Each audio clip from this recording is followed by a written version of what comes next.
বদনাম করতেছি। এই ভদ্রহাটি তোর আম্মু অনেক সুন্দর না? হ্যাঁ বাবা জিঙ্গায় অনেক সুন্দর, একদম মিস ইউনিভার্সের মতো তোর আম্মু, ঠিক কইছি না? হ্যাঁ হ্যাঁ ঠিক কইছো আব্বা।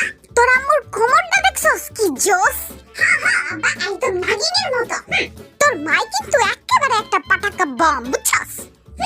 ঠিক কইছো আব্বা, যখন তখন খালি ঠুস ঠাস করে ফাইটটা আমাগো উপরে পড়ে। তোর আম্মুর চুলগুলো দেখছস একেবারে ময়ূরের পেখমের মতো।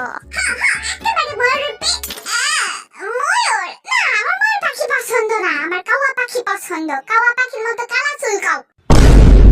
কাওয়া পাখির মতো যদি কালা চুল কইতে দেয় না, তাহলে আমাকে আরো 20 বছর না খাওয়ায় রাখবো, বুঝছস? ও তাহলে কি ময়ূর পাখি কই এখনই খাইতে দেব? তোরা এখন কাওয়া পাখি কস আর ময়ূর পাখি কস, আর কোনো লাভ হইতো না। আমি তো করে রাইন্দা খাওয়াইতাম না, আসমানের দিকে তাকায় আক কইরা থাকগা যা।